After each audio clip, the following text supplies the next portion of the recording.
Hello everyone, and welcome back to the snowy island of the Yukir tribe. And I have to say, there is something about the Yukirs that when I get to see them again, when we get to return to their snowy lands, when we get to see yet another one of the generation after generation after generation of Yukirs that we have watched over for so long now, I am so excited and so happy. I don't think we have ever stayed with a tribe for so long, and I have to say, I don't plan on leaving the Yukirs for quite a while. Not only do they still have the challenge of gathering up all of the prehistoric genes they possibly can, but I don't know about you guys, but I've really just fallen in love with this tribe and their near-death misses with extinction of the entire tribe. The way that we have shared the save files so that you guys can show off of what kind of interesting prehistoric genes crack out of those ice blocks. Just all of the adventures, the characters, the Black Rose, our mammoth foot creatures, and the way that Tataku's children are beginning to take on a new role in the Yukir tribe, taking their role as mammoth foot, keeping the others warm very, very seriously, watching as our sea of moose horns starts spreading through the entire tribe. I absolutely love the Yukirs, and I am so glad that so many of you love them too. So with so many challenges and interesting tweaks, and the interesting personal challenge of trying to gear myself up to do a niche a day all the way through the end of the year, I'm really happy to say that I plan on staying with the Yukirs every other day for quite a while, and let me know what you guys think about that. I know it's very exciting to work in newer versions of the game and to play with new challenges, which we will definitely be doing, but I would just love to know how many other people out there really are enchanted with the Yukirs and their stories as well. So that little ramble aside, we are going to continue on the quest that we had just taken on, and actually, out of all of the current members of the tribe that came to mind with various tasks that the Yukirs have been given, it is little Elreda who has actually come to my mind the most. This young male who has taken it upon himself to really live up to his mammoth foot Anka ancestry. Even though we're not descended directly from Anka, they basically attribute any mammoth foot creature as being a descendant of Anka, no matter where they meet them. Incorrect, but just kind of tribal legends that have been passed down across the generations and turned into almost like a mythic quality. But Elreda here has taken on his new role of being a mammoth foot creature very seriously and believes that he has a duty to make sure that the rest of the tribe stays warm and survives during the snows. He views the snowy lands as a challenge, as a way where he needs to protect the rest of the tribe, and even though they have a duty to go out and gather up as much food as they can, because we are once again getting a little bit dangerously low on food, he believes that the tribe should start hunting very carefully in the snow, and that a mammoth foot creature or two should always be protecting one of the gatherers and one of the other hunters so that they can watch over them and keep them from freezing. That is why little Elreda, who I mostly will call little El, and his sister Moon, who is very beautiful by the way, I'm very enchanted by her spots, have come out and they are trying to rescue Sasuke and pull him out of the water and unfreeze him. He is not currently frozen, but I can reassure you guys that he definitely was a second to go. So we're going to really follow little El as he starts pushing his way through the tribe, growing up within it, and with his mammoth foot, I think he wants to revive the glory of keeping the other creatures warm with mammoth foot, of really watching over them. And I think Moon may have some ideas, kind of like her brother, but she may believe that a mammoth foot creature has a role to watch over the nest, to protect the nestlings and to make sure that the babies stay warm, especially when the snows fall. That is one of the most critical times to pull the family back under the nest tree and keep them near one another to ride out the cold weather.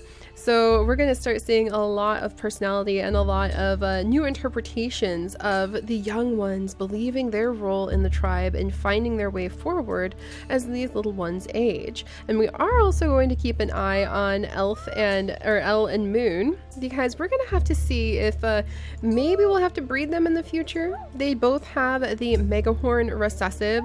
Unfortunately, El does not have the Hammertail recessive, but he does have Mammoth Foot and Armor Body recessive, and so does she. So we're going to work really hard to try to get those other prehistoric genes in. But until you know, they're old enough to start thinking about that, and we have enough food to start thinking about expanding our breeding programs, Tataku is working just fine with his beloved mate. So Tataku has already fathered a few children of his own. He's got his 3 kids, and they're very cute. We've got little Tasco, Elle, and then we've got Moon, and they're the children of Xenophilius, and I love her name. I love how she was named too. That was just so fun. I love her. But they're her children, and I'm beginning to wonder if maybe Tataku might need to take on another mate, though. Not that I would go out of my way to want that to happen, but it might be a good idea so that we can try to get Mammutfoot in there, where Hammertail is also there, because Xenophilius only has Hammertail recessive. She does not have the displayed phenotype for Hammertail. She has Swimming Tail. So I wonder if who would be a good possible additional mate for Tataku? Like Akia would, and she is as pure-blooded a Yukir tribe member as you can get. And Kamis might be. Kamis Nakia Kurov is a female. Huh. Oh, that's right. We named her after her father, Kuro. I'm going to miss him so much. Oh my gosh. Krov, even. And let's see. Would she be a good mate? She would also be a good mate. So I think as these little ones, the latest batch of female babies over here grows up, then Tataku might take on a few other mates. But Xenophilius will always be the first mate after his own heart. Just we really need to start working more with Hammertail. And then we have Luli, who has just gotten pregnant. I don't remember who the father of her child is, but we will find out very shortly. And little Krov, the male, a few of you guys were suggesting a new name for him. I'm gonna keep it Krov just for now, but I agree that I'll try to be a little bit more adventurous with their name system in the future. He needs all blue tokens though, because he is a purebred Yukir, as good as it gets, because he can collect, he can attack, he can fish, he's got that Hammertail, he's got the black megahorns, which I think might start being like a goal for the Yukirs, at least for a few generations, as long as that remains a very attractive thing to do.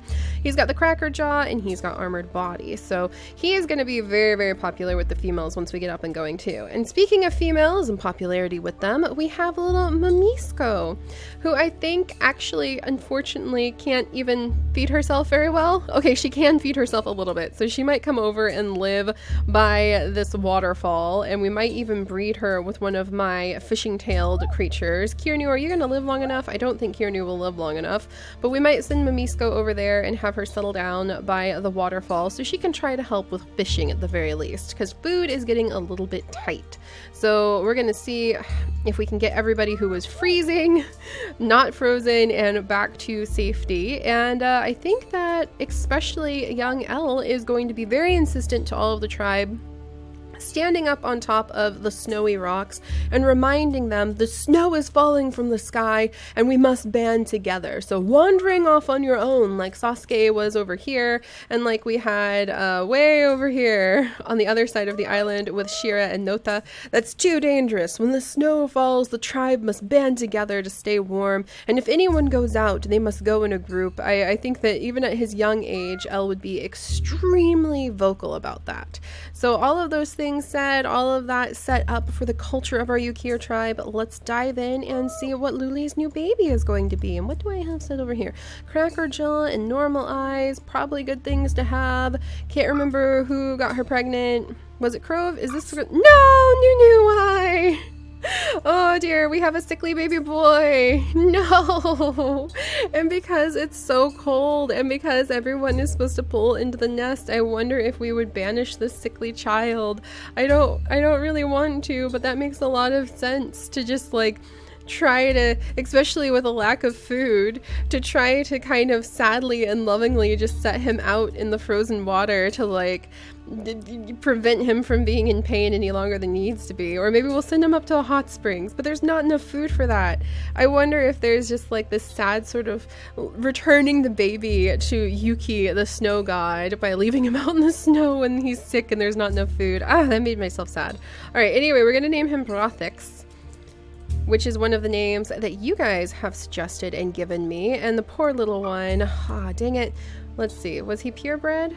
Yeah, he's got D and D immunity, doubled up D immunity, unfortunately. Otherwise, he's a perfectly purebred Yukir, so it's not worth it to get rid of him, in my opinion. So we might just stick him in one of the hot springs. But we're so low on food. Who was your father, Brothix? Let's see, where'd you go? There you are. His father was Rokirnu. Ooh, and I really like Rokirnu. And Rokirnu's up here next to the hot springs, and he was just chasing off that rogue. So hopefully it will say that he can justify keeping his son alive. We'll have to see. Alright, let's go ahead and gather up this food. We've got Kironu over here. Steel can gather up. Nice! You two, I am so proud of both of you. These two can gather up plenty of food from this spot, apparently, and a little bit of grass. Rilana can gather up this. So she'll gather up that food. Can we destroy? Can either of you? Neither of these two are strong enough to destroy a berry bush. So I don't know what they think they're doing, trying to be away from the rest of the tribe. But we'll send them over. I'm going to have them run. And hopefully they can get back before they freeze to the rest of the tribe under the family tree, the protective tree. And maybe they can grab that clam while they're at it. Alright, so let's see about getting food over here.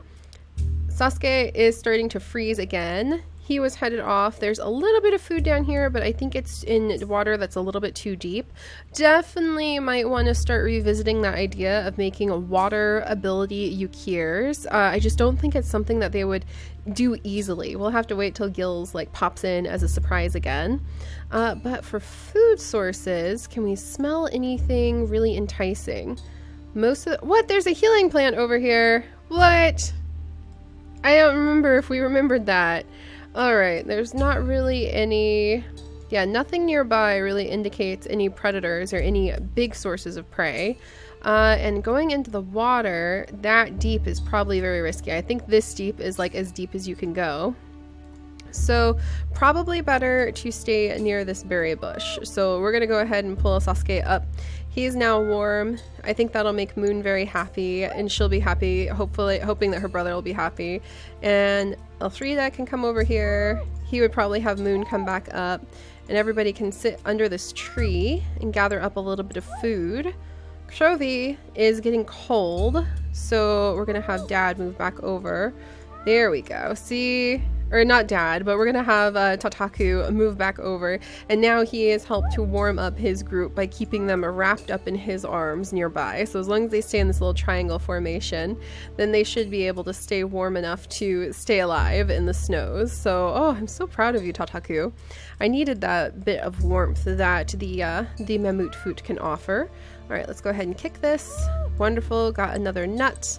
Not a lot of food though, not a lot of food. So I wonder, ooh, there's a leech. There's 2 leeches down there, and there's some bunnies though. Oh, I need to do some good hunting with those bunnies. Can I reach them in time?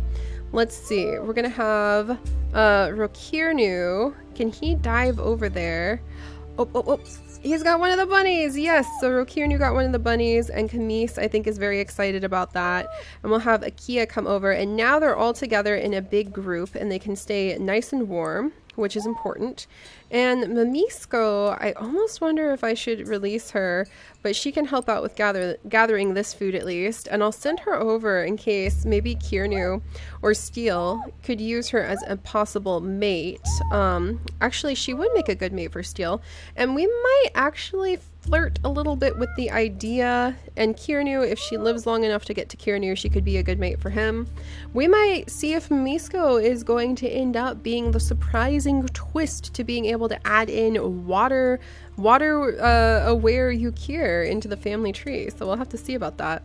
Alright, meanwhile, I think Lululi is very sad about the state of her sick son, Brothix. But if he'll live long enough, we will send him up into the hot springs. But there's a desperate need for more food. And there's some leeches and a crabbit over here. So I think that Lului, well, there's not like a super desperate need for more food right away. But I think that she's going to come over here with Janu. And Janu is going to step down here and get some leeches. And they're going to kind of work together on this leech removal program. And Krove, we've got to get away from the sick little guy. So we're going to move Krove over here. And I feel really bad to leave Brothix alone, but he needs some space before he can warm up. And then we're going to start attacking the Crabbits, and we're going to start picking leeches. We've gained that level of desperation.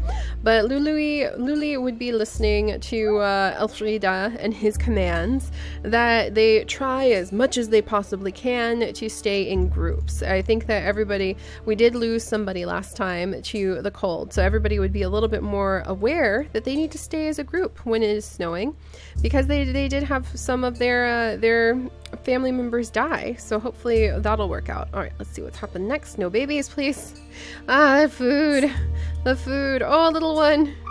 Oh, little Brothix, what do I do for you? He's cold, and he's got the common cold, and if he could just move over here, he could eat and then maybe survive, but he's got that doubled up immunity. Oh, it's so sad.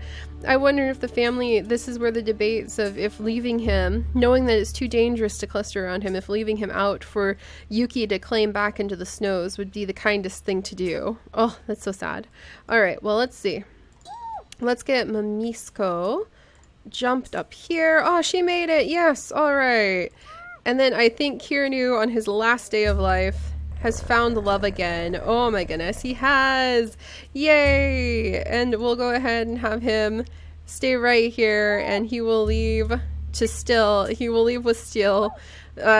Steel's only sibling, I think. I don't think Kirnu has really had that many children. Let me double check. Kirnu, where are you? I wish the family tree would like bump up a little bit so I could see what's happening down here. Let's see. Maybe it does that in the latest update. I'll have to check. All right, Kirnu. There you are, Kirnu. All right, how many children do you have? Kirnu has just one child, indeed. So Steel is about to be in charge of taking care of his only sibling ever born. All right, and then these two, I think, would be tempted by the food that is down there. They've got quite a bit of food available. Whew. Rilana is really sickly. These two need to get moving because they have lost health due to damage from the cold, though. So they see the clams, but we're going to send them... Oh my gosh! What the heck? Oh my goodness! Nota! Defend the females! Talk about timing! Alright, quick Shira! Run! Oh my goodness! She just escaped the grasp of that male. Oh my gosh, that was a little bit too exciting. And that male is a whole different rogue male than the one that chased poor Misko. She just wanted some peace in life, and she just didn't want to be harassed by those terrible rogue males. She ran away from the dark shadowed one, and now we have another one showing up. What if they're also here to try to steal our food? Because they will. They'll eat all of the berries and things. Terrible creatures. All right, we'll have to tend to that. All right, so what's going on over here? Rokirnu is about to pass away, unfortunately. Let's see. He is one of our purebred niche creatures. And he's entirely purebred, actually. And I think that we have, two females here who are also purebred. So he has D and F immunity, E and H immunity. So Akia can actually breed with him, and they would have a very healthy child. So I'm going to go ahead, and he will leave behind a child with her, which maybe he'll also leave behind that child to kind of protect her from the rogues. Like if you are able to like build a nest and raise a family, you will be protected by the rogues or something. Kind of terrible that we have to get her pregnant to protect her from the rogues, but it's true. So maybe this way she'll be protected by the rogues for a little while. We won't make her have a child just yet. She'll want to go back to the family nest for that, and she can focus on gathering food there. And now they can actually move. So we might move them down, and then everybody is going to attack the Crabbit. There's a rabbit down there, and there's no more food to be gained from that berry bush for now. So let's get down to this Crabbit, and let's beat this Crabbit up. And there's so many leeches. So weirdly enough, we're going to end up beating up Crabbits and attacking leeches. See, we've got a leech. And we yank the leech off, but at least there's food. Oh, look at all those clamshells. Yeah, I think everybody would be excited about all of the possible clamshells that they could eat. And then we'll have Janu scooch over, and he will continue to help out by gathering up leeches. And we'll let Luli jump down here, and there's some food. I think this is when they would get kind of excited about all of the water and trying to figure out how they could possibly do more things in the waterways. So let's see, we'll have a little Crove kind of stick nearby. I don't want to send too many of my creatures into the water because what if they get super cold? All right, there we go. Nice, but they took out that Crabbit. Don't drown, you two. I don't think you're deep enough to drown, but maybe you are. Do be careful. It's kind of hard to tell. I wish the tiers of the waterway were a little bit like this was really, really sandy and then this was really dark blue to indicate like, oh, watch out, you're gonna drown, because I'm so bad at drowning my nichelings. It's terrible, but it's true. All right. And there's a little bit more food available over here, and now Elf has grown up. He is now officially an adult, and I think that he would have very strong opinions that maybe his dad, Tataku, doesn't quite have. And Tataku's family probably was one, his tribe probably was one that would have left sickly babies like this out to the snows, and we're gonna have to decide if that's something we want our tribe to actually mimic. But they seem to be doing okay on food, but I think that there would be a lot of warnings about playing in the waters when the snow is coming, and because it could get very icy and you could get very sick. But hopefully if they stay out of the snow, maybe they won't freeze to death as easily. We'll have to see. It's kind of interesting that they can go in the water and not like have negative effects when it's cold, but maybe the waters are a little bit warmer. We'll have to see how that affects their culture as they age up. All right, so let's see what we can do here. I'm pretty sure this is just a rock right over here. Love Moon, yep, that's just a rock.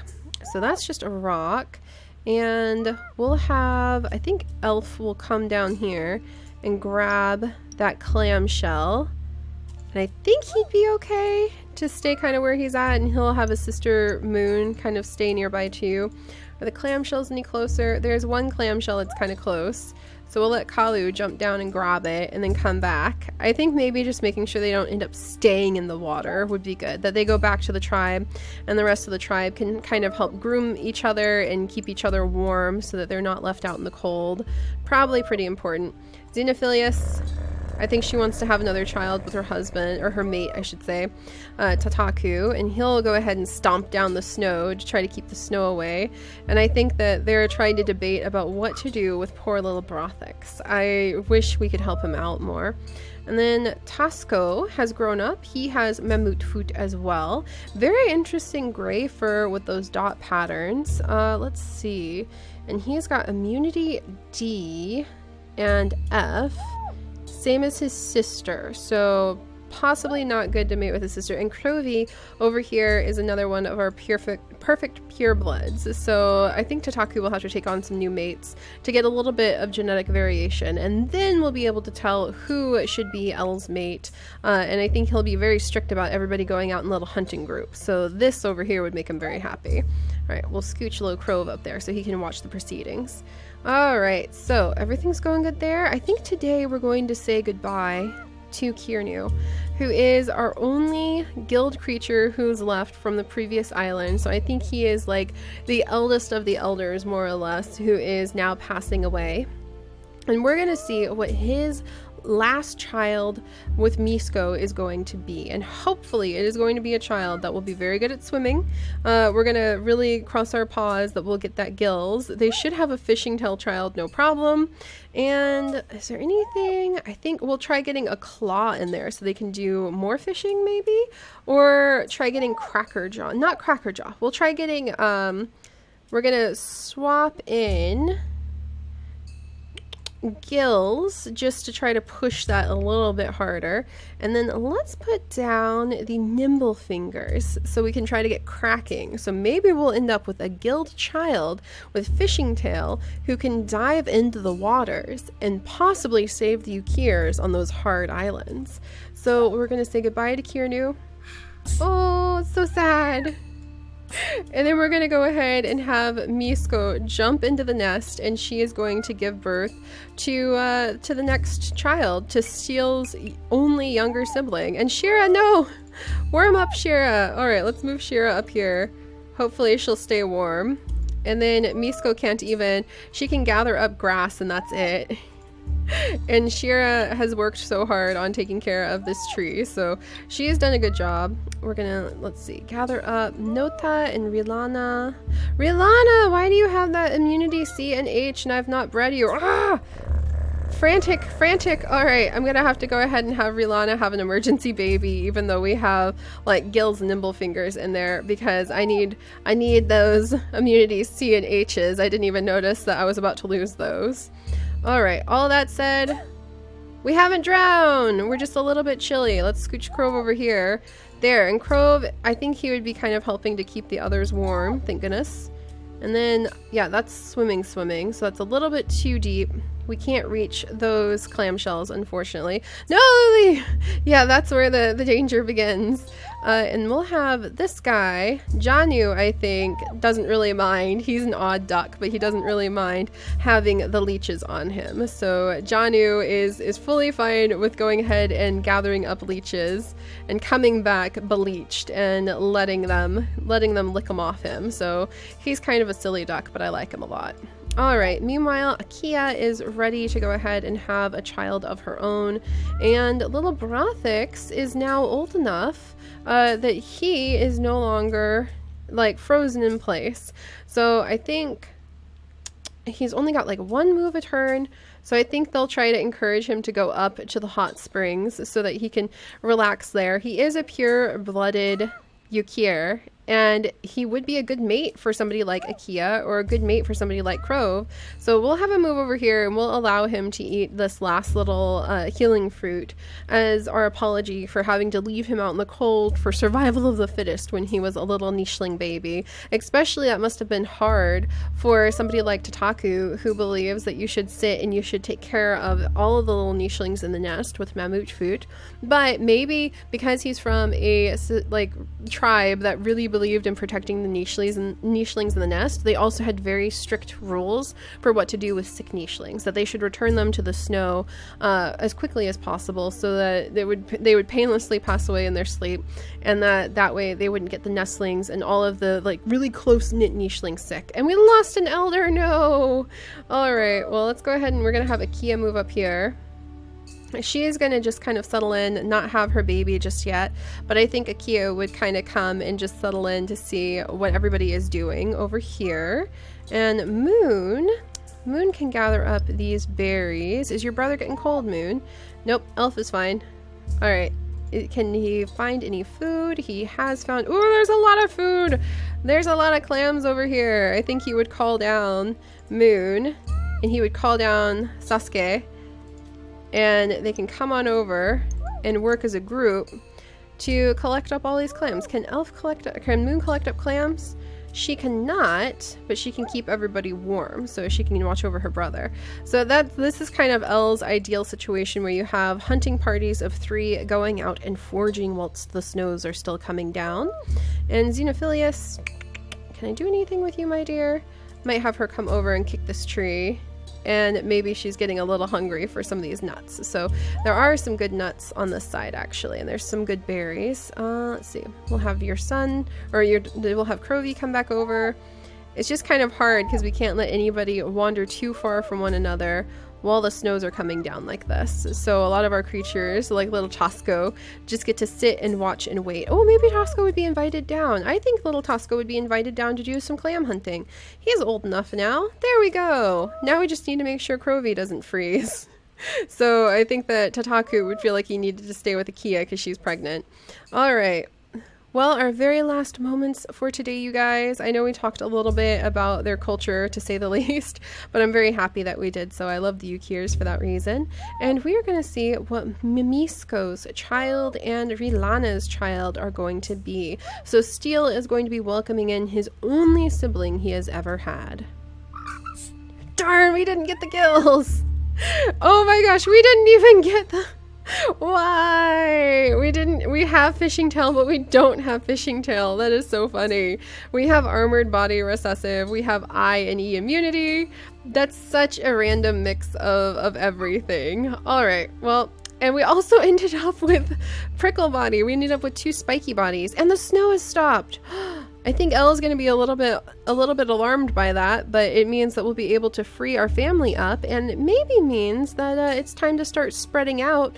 And then when the snow starts again, Elle will be old enough to be able to take on some mates of his own, and hopefully pass on those Mammutfoot and those Megahorns, Armored Body, and the Hammertail. And once we get a creature or two like that, we'll be able to head off to the next island in search of more snowy genes for the Yukirs to find. So I'll see you guys next time. Bye-bye.